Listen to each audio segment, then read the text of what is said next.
ini, apa? Layani jo kupon dengan dua buka.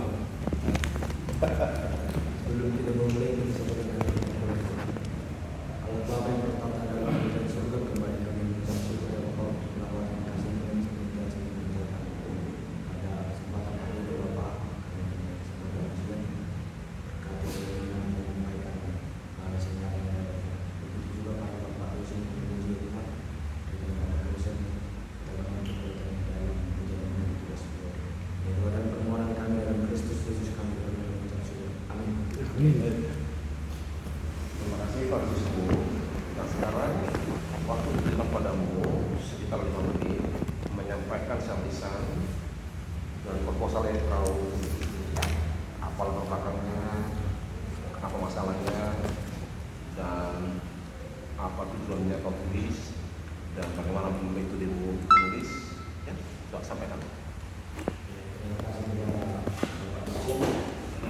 Adapun judul seminar proposal saya yaitu pemimpin sebagai pelayan dengan subjudul suatu tinjauan eksegesi historis Kristus tentang pemimpin sebagai pelayan menurut Lukas 22 ayat 24 sampai 30 dan relevansinya bagi pelayan Kapisen sebagai pemimpin di 3PI proyek Air Barat. Pada zaman modern ini sangat diperlukan pemimpin-pemimpin yang memimpin dengan cara melayani, memelihara, mengenal dan diyakini sebagai gembala. Beberapa gereja yang pada akhir-akhir ini telah kehilangan prinsip-prinsip dan hakikat dari kepemimpinan Kristiani yang sesungguhnya, di mana pemimpin menjadi suatu hal yang harus diperjuangkan dan diperebutkan sama halnya dengan jabatan kudus, sehingga dengan hal demikian menjadikan para pemimpin gereja menjadi otoriter. Tidak jarang juga dijumpai para pelayan hanya mengejar kedudukan dan kekuasaan tanpa memperhatikan tanggung jawab yang harus diemban dan dengan kedudukan dan kekuasaan yang dikejar. Para pemimpin gereja pada saat ini telah mengalami krisis integritas yang dimana hal itu membahayakan gereja-gereja yang mereka layani dan juga menimbulkan sikap skeptisisme dan kekecewaan. Para pemimpin Kristen itu adalah orang yang padanya diberikan otoritas untuk mengutarakan sikap, perkataan dan perbuatan mewakili kita sebagai umat Kristen, di mana biasanya mereka pada umumnya adalah pejabat struktural di lembaga-lembaga gereja lokal, yang diantaranya pendeta atau pembalap dan juga diaken dan sebagainya. Pemimpin yang otoriter memiliki dampak negatif yang mengakibatkan para pemimpin yang merasa lemah dan kurang berkuasa dalam membuat keputusan mereka sendiri. Orang yang berusaha mengendalikan orang lain adalah orang yang berusaha memaksakan kehendaknya kepada Allah yang Maha Kuasa atas alam semesta dalam kehidupan orang itu. Orang yang memimpin secara otoriter juga mengabaikan kenyataan tentang siapa mereka sebagai manusia dan siapa Allah, sehingga hal tersebut pasti menimbulkan kecemasan dan ketidakbahagiaan dalam kehidupan pemimpin dan pengikutnya. Untuk dapat melayani seorang pemimpin diharuskan terlebih dahulu mengosongkan dirinya dari dampak negatif kepemimpinannya, yaitu berperan sebagai penguasa, sehingga dengan demikian ia mampu bersikap rendah hati dan mampu mengayomi semua anggotanya dengan perhatian yang tulus. Sikap melayani bukan saja mempengaruhi penggunaan kekuasaan, tetapi hal ini juga menentang kita dalam hal untuk memegang hak istimewa, di mana memegang hak istimewa merupakan sebuah tindakan untuk memenuhi kepentingan pribadi. Maka hal ini merupakan antitesis pelayanan dan sikap melayani. Robert Grenlev membuat sebuah dalil bahwa pemimpin yang benar adalah seorang yang memimpin dengan melayani orang lain. Akan itu pasal lisan jangan boleh kok. Bisa kan itu kan mau jangan kan ini. Jadi hal itulah yang menjadi penekanan dalam judul seminar proposal saya, di mana saya melihat ketidaksejalanan peranan pemimpin di dalam kehidupan jemaat, di mana para pemimpin jadi mengecondongkan untuk memenuhi kepentingan pribadinya. Yang di mana kepemimpinan saya mengangkat judul ini yaitu untuk meneladani kepemimpinan yang dilakukan oleh Yesus, yang di mana Yesus sendiri berperan sebagai hamba untuk melayani murid-muridnya, yang di mana Yesus melakukan pencucian kaki kepada muridnya. Tetapi saya tidak melihat fungsi dari kepemimpinan itu di dalam gereja, yang dimana para pemimpin itu lebih bersikap otoriter dalam membimbing jemaat, yang dimana keputusan itu mutlak daripada pemimpin. Itu saya Oke lah. Kita mulai, ya kan? Nah, kalau saya lihat di sini ada 3 bapak penguji. Dan akan saya mulai dulu ya. Sedikit. Satu Francisco. Ya. Kalau tadi katakan jenis kepemimpinan di gereja sekarang ini ada yang otoriter dan diktator. Yang mengatakan gaya kepemimpinan itu harus dilakukan dalam prinsip mengasihkan mengenai, ya kan? Kalau kamu katakan jenis kepemimpinan yang otoriter dan diktator, yang bagaimana? ada pun jenis kepemimpinan yang otoriter itu dalam membuat suatu keputusan, Pak, di mana keputusan itu hanya mutlak daripada pemimpin, tidak ada hasil mufakat daripada anggota jemaat. Apakah itu juga terjadi memang satu di gereja? Iya, Pak. Bahwa di gereja tempat saya, yaitu di KPI Proyek Trawara, keputusan itu hanya milik pemimpin. Contohnya ada sebuah program yang ingin dijalankan, bahwa itu langsung dikerjakan, Pak, dengan perancangan yang dilakukan oleh pemimpin, dan itu langsung dijalankan oleh pemimpin tanpa disampaikan kepada anggota jemaat. Disampaikan tanpa didiskusikan, tanpa disampaikan atau tanpa didiskusikan? Tanpa didiskusikan. Kalau kau bicara tentang gaya kepemimpinan, ada gaya kepemimpinan diktator, ada gaya kepemimpinan partisipatif, ada gaya kepemimpinan dialog, ada gaya kepemimpinan macam-macam. Tapi salah satu pun gaya ini tidak bisa dikatakan salah. Kenapa? Tergantung apa yang dilaksanakan. Kalau jemaat-jemaat yang bisa didiskusi, nggak mau partisipasi, ya percuma dia berkasi dan dialog. Harus katakan, mari kita kerjakan ini, dipusat terus, langsung saja. Ya kan? Nah, jadi aku sudah melihat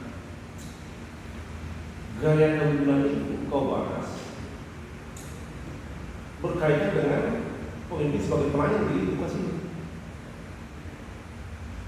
Karena di Lukas ini orang berlomba untuk dilayani, iya kan? Berlomba untuk melayani. Tetapi Yesus mengatakan, aku ada datang sebagai pelayan. Jadi kita berbicara tentang gaya kepemimpinan. Tapi bagaimana kita datang bukan untuk dilayani, untuk melayani. Itu yang intinya. Kalau aku ini, sehingga kalau mau bahas gaya kepemimpinan, tak pas kalau gaya kepemimpinan kau bahas di awal.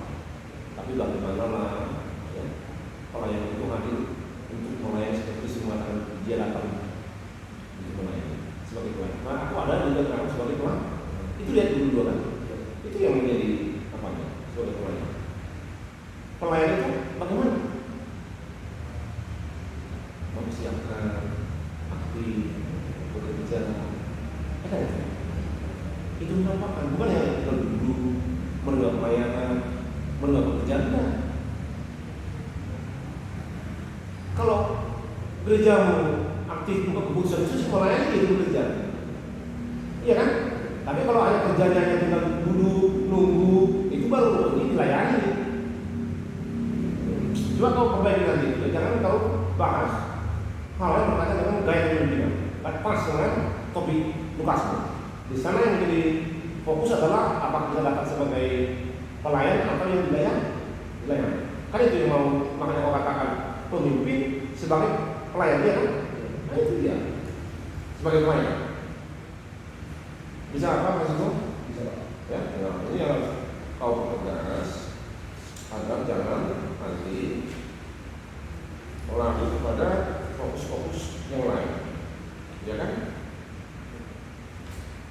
Nah, di situ kita lihat bagaimana Yesus itu melayani dan mengatakan kalau dia di antara mereka itu sebagai pelayan, ya kan? Sebagai pelayan hamba.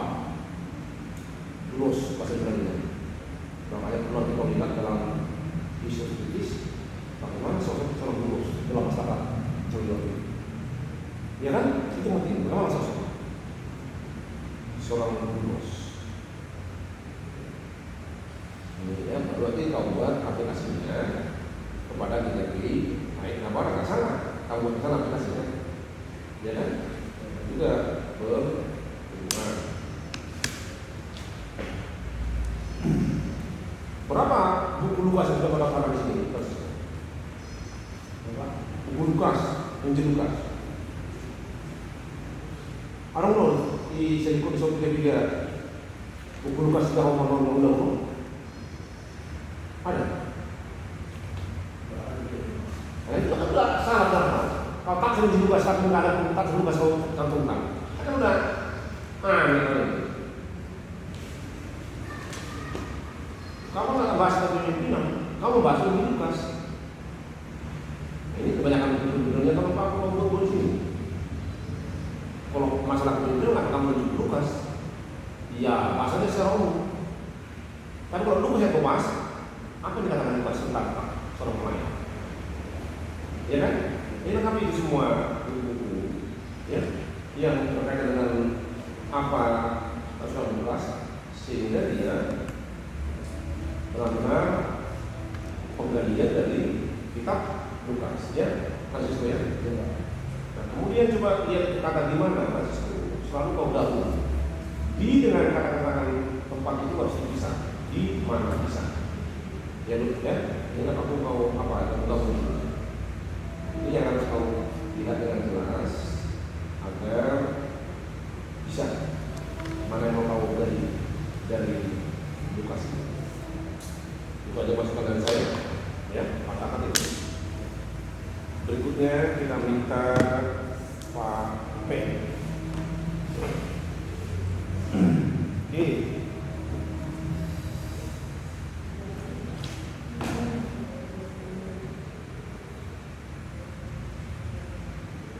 Nah, pertama kita mulai dulu dari judulmu dulu.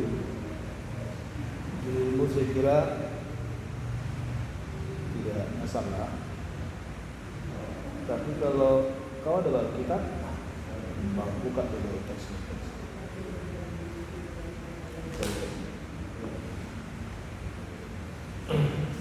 Kalau saya lihat teks itu, berapa ayat di sini? 24 sampai 37. Dari 7 ayat itu kau angkat satu kata, satu kalimat pendek dari kalimat panjang yang terdapat pada ayat itu. Ya kan? Coba baca dulu ayat itu namanya. Tapi kamu tidak boleh demikian, melainkan yang besar di antara kamu hendaklah menjadi sebagai yang paling muda dan pemimpin sebagai lain. Jadi sebetulnya topik di sini percakapannya adalah, pertanyaannya adalah siapa yang terbesar? Siapa yang terbesar? Lalu kemudian itu jawabannya lalu ditutup dengan pemimpin sebagai pelayan. Maksudnya siapa yang merasa? Ini soal perasaannya di sana. Jadi bukan sebagai sebuah ketentuan hukum. Lalu kaum benar ini pemimpin sebagai pelayan. Oke, nanti kita akan bisa percakapkan lebih jauh. Subjudulmu suatu tinjauan eksegese historis kritis. Apa yang mau kau eksegese historis kritis?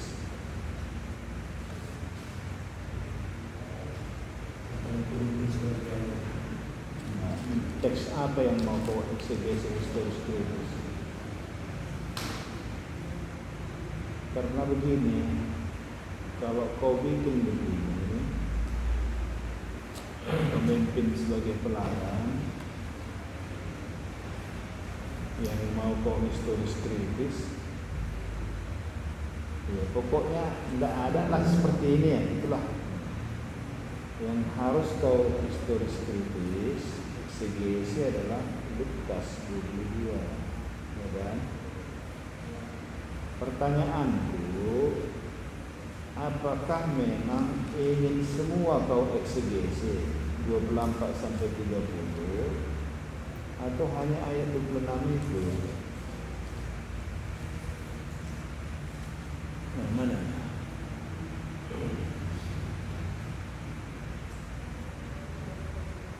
Mau semua?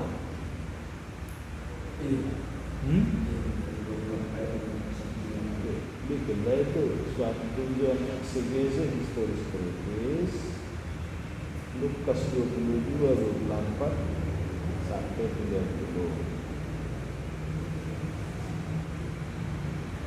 Bolehlah kau tambah tentang pemimpin sebagai pelayan.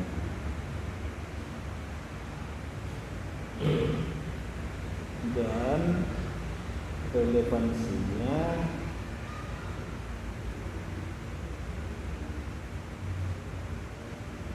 di KPI proyek yang Barat. Terasa langsung aja ke sini.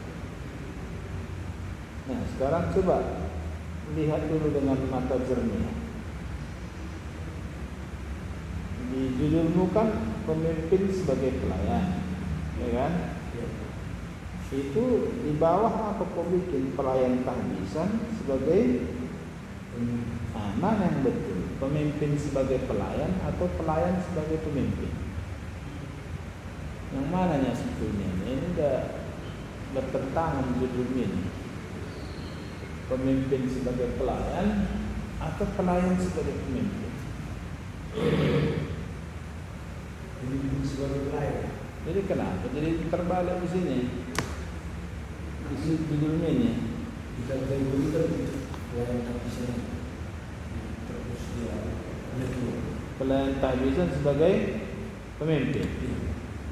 Pada dasarmu bilang Sintua adalah pemimpin di GKP. contohnya guru jemaah. Jangan guru jemaah. Pernah kau baca PRT GKP? Ini repotnya. Di PRT GKP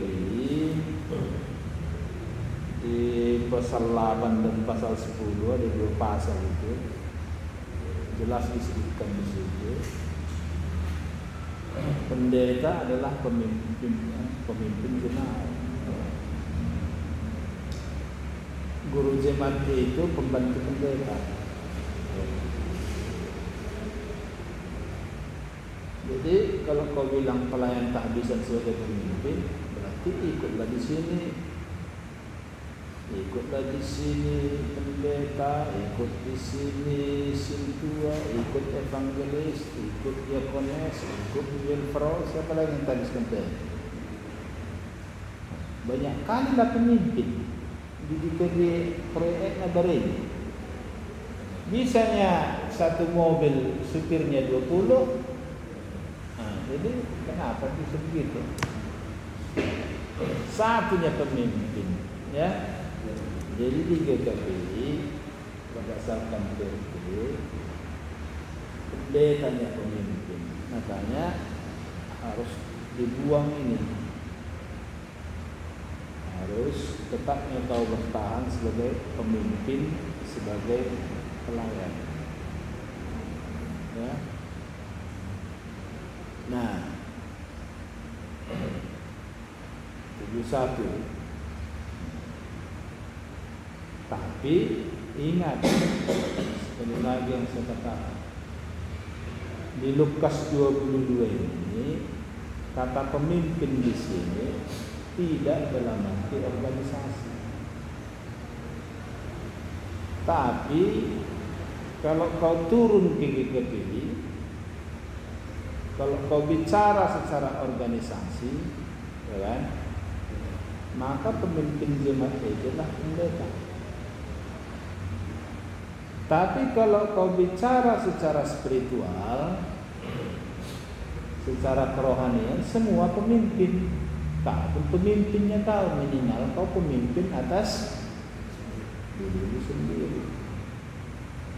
Paham ya Pak itu? Di Lukas 22:24-30 Yesus tidak bicara secara organisatoris. Murid-murid itu nyapa satu, siapa yang lebih besar dari kita? Siapa terbesar dari antara kita? Siapalah pemimpin di antara kita? Tanya. Datanglah Yesus bilang, siapa yang terbesar, hendaklah dia menjadi hamba dari semua. Pemimpin sebagai pelayan. Bisa kau tangkap itu? Maksudnya supaya jangan lari ampermu baca Alkitab, ya. Nanti catat itu verti juga pasal 8 tambah pasal 10 dan lain-lain. Nah, yang kedua ini aku hanya tunjukkan yang fatal-fatal ya. Judul ini itu kan menggabungkan dua variabel kata, yaitu pemimpin dan pelayan. Ya kan? Berarti dua-dua ini harus, sebetulnya dua-dua ini secara sendiri-sendiri bisanya dipercakapkan. Misalnya pemimpin pun dibikin judul bisa, pelayan pun dibikin bisa, tapi di sini digabung dua-dua, ya kan? Tapi dalam latar belakang masalahmu, pembahasanmu, semua halaman tulisan ini habis membahas pemimpin, tapi tak ada halamanmu untuk pelayan. Enggak boleh begitu, ya. Padahal kau dudukkan mereka sama rata di atas. Setidaknya kalau 4 halaman dia dua-dua lah. 50% untukmu, 50% untukku, kenaklah 100%. Harus begitu kurangnya. Bisa? Baru ini pula kau bikin tinjauan eksegesis historis kritis Lukas 22:24-30. Tapi tak ada kau bahas sedikit di dalam Lukas 22:24-30. Ada kau teringat di situ. Lukas 22 ayat 24-30. Tidak ada perhatian dengan kita ini. Hah? Kok satu ayat? Kan 7 ayat itu. Masih itu secara utuh dia. Minimal dapat kau bikin alasanmu kenapa dari situ kau mau meninjau ini semua. Kenapa enggak dari ayat yang lain? Kenapa enggak Matius 23 ayat 10 sampai 12 misalnya?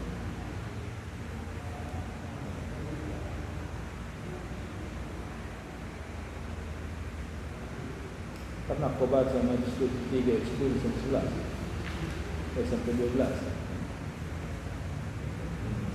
Nah, nanti kau baca ya, itu teguran Yesus itu. Tidak ada pemimpin, cuma satu pemimpin yaitu Mesias. Siapa kamu yang mau jadi yang terbesar, jadilah dia menjadi hamba bagi semua. Nah, begitu katanya. Itu pun teguran juga, tapi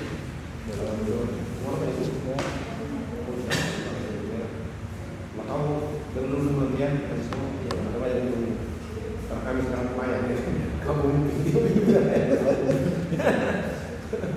ini pelayan, melayani pemimpin apa itu?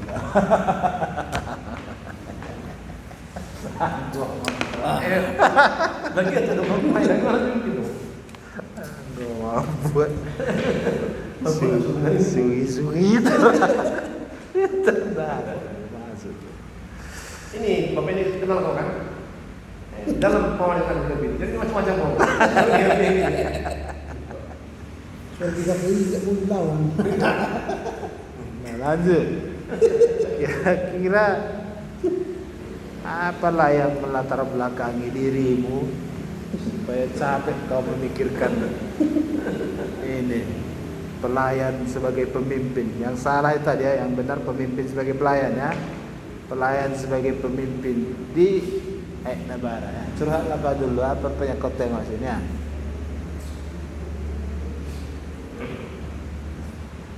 Kalau nasuko ibu-ibu bab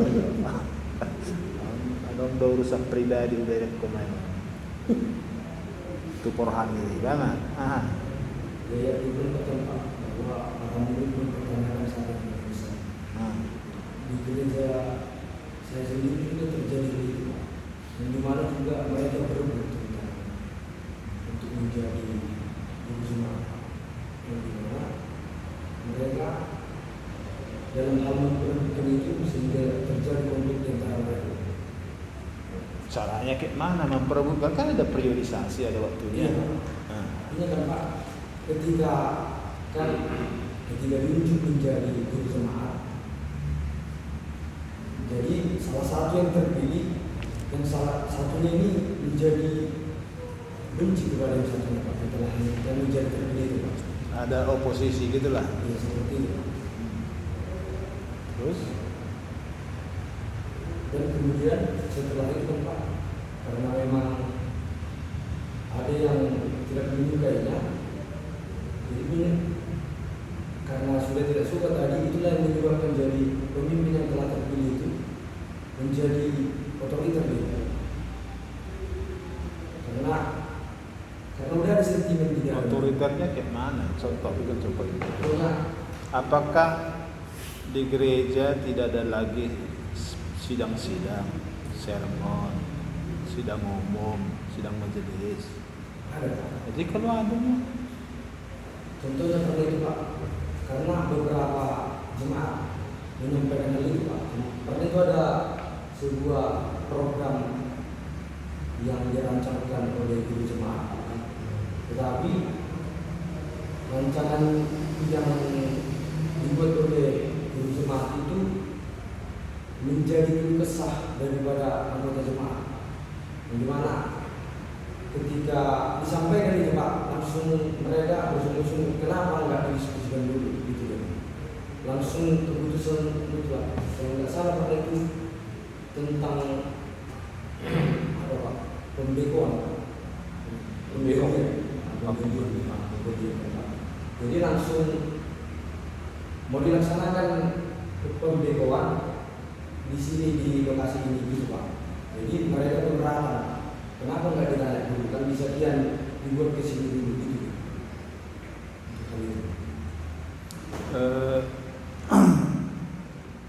Maksudku, apakah pembekoan itu tidak masuk ke dalam program kerja? Program kerja majelis. Tahunya kau di GKP apa yang disebut majelis kan? Nah, kalau di GKP sekarang ada perubahan istilah majelis. Dari dulu dengan sekarang di GKP kalau disebut majelis, semua pelayan termasuk dalam majelis. Jadi ada sidang pelayan, namanya sidang majelis. Di sidang majelis inilah ya kan, diputuskan disusun semua program, lalu dibawalah ke sidang umum untuk disahkan. Nah, apakah tidak ada ikut itu program itu disahkan? Kan kadang-kala begini, dipanggil sidang umum, nggak datang jemaat ini. Begitu dilaksanakan, lomba-lomba mendok katanya. Nah, gimana itu? Udah kau cek? Memang nggak ada. Karena memang untuk hal itu juga Pak, bahkan sesama teman pengajuan juga bertanya-tanya dengan keputusan yang diambil oleh guru jemaat ini. Ya, jadi begini, supaya kau tahu ya. Misalnya sekarang sebelum kau menulis, posisimu adalah memihak kepada pendemo, misalnya. Tapi begitu kau ambil keputusan untuk menulis, posisimu berubah menjadi independen. Kau tidak memihak pendemo, tidak memihak guru jemaat. Kau jadi orang yang netral. Ya, tidak boleh kau suntik siapapun atau kau pengaruhi siapapun supaya condong mendukung seseorang. Tidak boleh. Harus posisimu netral. Itulah seorang penulis. Begitu kau condong memihak satu pihak, kau gagal sebagai penulis. Ya, kau tahu itu. Ada yang nama buat sentimen pribadi di hutang penulis. Jadi, oke lah, kau kerjakanlah ini sebaik-baiknya ya. Jadi ingat tadi katakan Pak PM, jangan kau suntik, kecuali tadi kan? Ya kecuali kau memang beri izin menyuntik. Jadi kalau tidak kamu diberi izin menyuntik, jangan kau suntiki orang itu, bisa? Oke, silakan Pak RK. Ahli menyuntik ini. Itu apa itu teknik itu tadi? Bagaimana dihubungkan dari menulis sampai suntik menyuntik? Iya, saya melanjutkan apa yang disampaikan oleh Pak PM. Terima kasih ya. Selamat buat saudara Franciscus ya. Di halaman 10 dan sudah saya baca ini semua latar belakangmu. Tiba saya pada akhirnya Franciscus belum sampai pada penyampaian data. Apa yang terjadi di GKPI proyek Aetna Barat? Harusnya itu yang kau masukkan ke latar belakang. Jadi kalau katakan tadi pemimpin, pelayan sebagai pemimpin, seharusnya bagaimana pelayan itu? Dia harus memimpin, mengayomi, mendengar suara jemaat, mendengar suara majelis, mendengar suara pelayan, diskusi, saling bertukar pikiran. Kan itu seharusnya pemimpin kan? Ternyata fakta di lapangan di GKPI proyek Aetna Barat ini ditemukan pemimpin yang tidak melayani. Dia otoriter, dia mengambil keputusan sendiri, dia melakukan sesuka hatinya dan sebagainya. Sehingga timbul persoalan di jemaat. Nah, persoalan inilah yang membuat hatimu gundah. Sehingga kamu ingin meneliti dengan secara akademis, mengapa terjadi persoalan di GKPI Pondok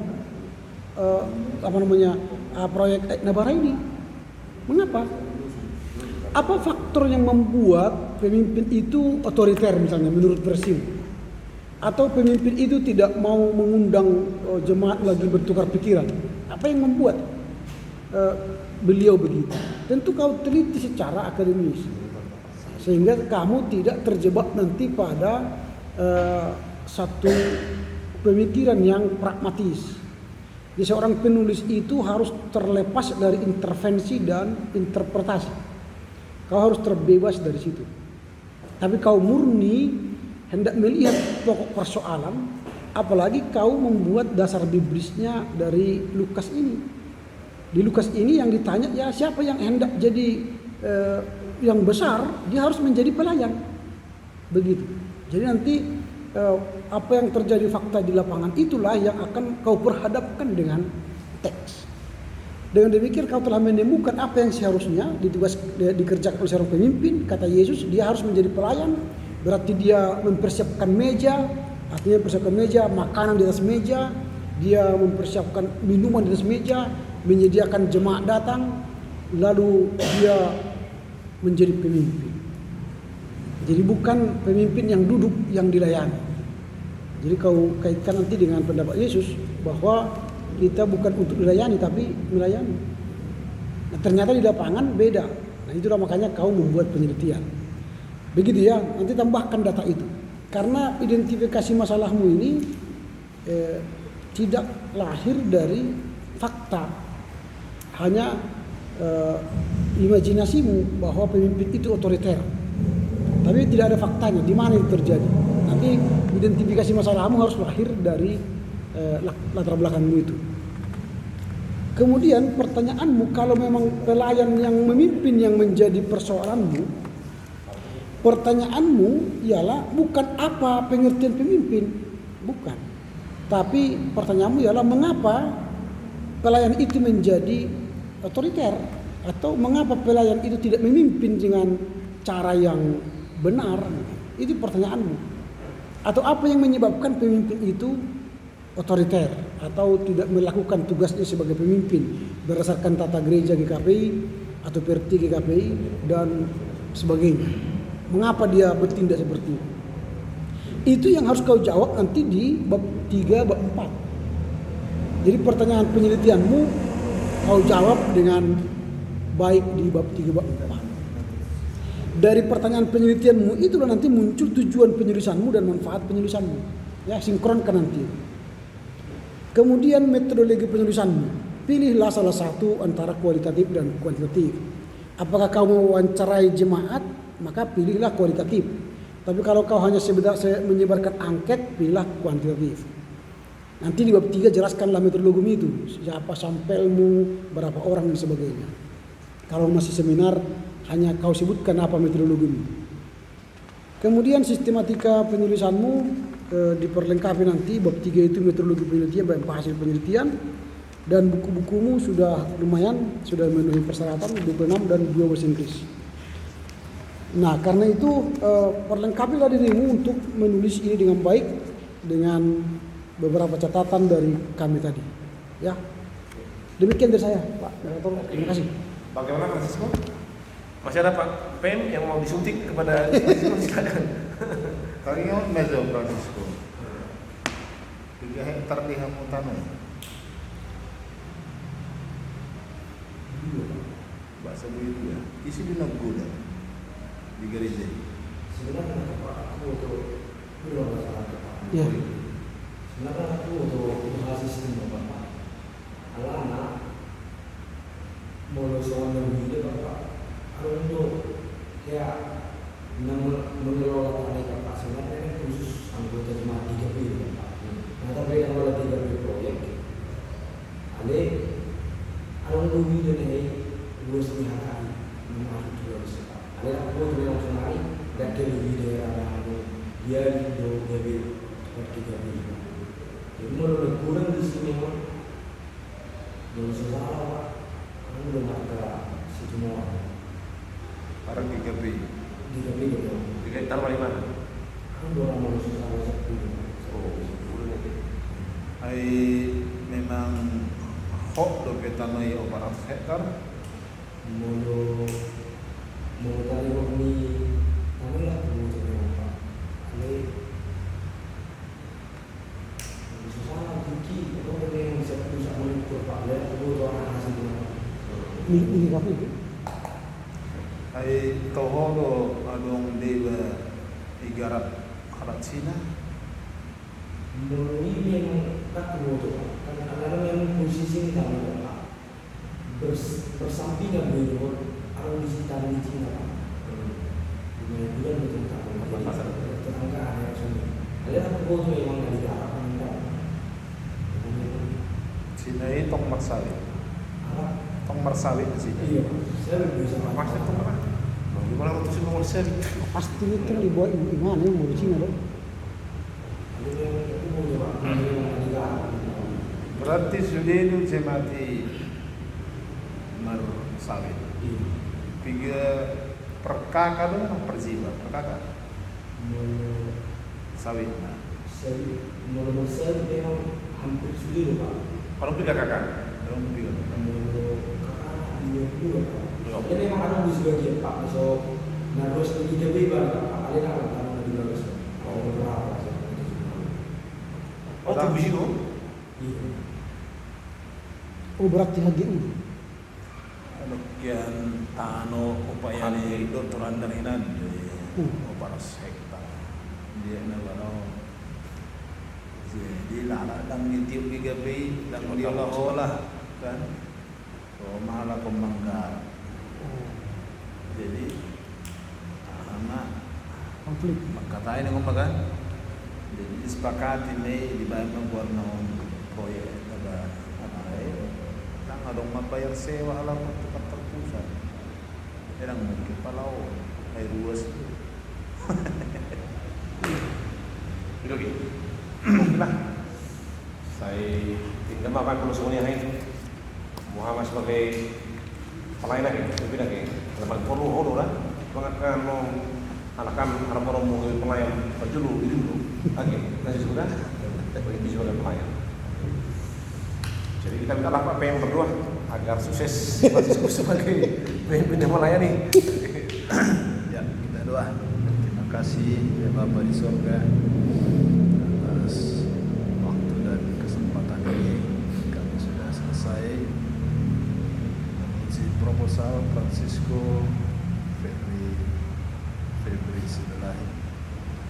Tuhan kiranya memberikan kepadanya pengetahuan supaya bisa mengolah semua masukan-masukan yang sudah kami sampaikan sehingga menghasilkan karya ilmiah skripsi yang memiliki nilai yang berkualitas.